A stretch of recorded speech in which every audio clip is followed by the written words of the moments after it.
IPL 2024 ప్రారంభానికి ఒక రోజు ముందు MS Dhoni Chennai Super Kings కెప్టెన్సీని రుతురాజ్ గైక్వాడ్కు అప్పగించాడు. దీని తర్వాత కొత్త కెప్టెన్ గైక్వాడ్ నేతృత్వంలోని చెన్నై జట్టు కూడా రాయల్ ఛాలెంజర్స్ బెంగళూరును ఓడించి సీజన్లోని మొదటి మ్యాచ్ను గెలుచుకుంది. తన కెప్టెన్సీలో 5 సార్లు చెన్నై సూపర్ కింగ్స్ను ఛాంపియన్గా మార్చిన ఈ ధోని మ్యాచ్లో ఆటగాడిగా ప్రవేశించి వికెట్ల వెనుకాల తన మ్యాజిక్ను కొనసాగించాడు. ఐపీఎల్ 2024 ధోనికి చివరి సీజన్గా పరిగణిస్తున్నారు. ధోనికి సంబంధించి ఒక వెటరన్ బ్యాట్స్మెన్ చేసిన ప్రకటన వైరల్ అవుతోంది. దాని ప్రకారం అతను ఈ సీజన్లోని అన్ని మ్యాచ్లు ఆడాడు, లీగ్ మధ్యలో విరామం తీసుకుంటాడు అంటూ చెప్పుకొచ్చాడు. దీని గురించి వెస్టిండీస్ తుఫాన్ బ్యాట్స్మెన్ క్రిస్ గేల్ చెప్పిన మాట ఇది. సిఎస్కే వర్సెస్ ఆర్సీబీ మధ్య సీజన్ ప్రారంభ మ్యాచ్కు ముందు గేల్ ఈ ప్రకటన చేశాడు.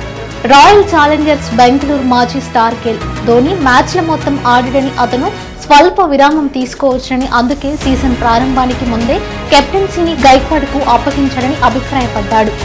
ధోని రిటైర్మెంట్ గురించి గత సీజన్ నుంచి ఊహాగానాలు వస్తూనే ఉన్నాయి. కానీ మోకాలి గాయంతో ఉన్నప్పటికీ అతను సీజన్ మొత్తం ఆడి 5వసారి జట్టును ఛాంపియన్గా నిలిచాడు. ఇది మాత్రమే కాదు, అతను గత సీజన్లో 2024లో కూడా ఆడుతాడని అభిమానులకు హామీ ఇచ్చాడు.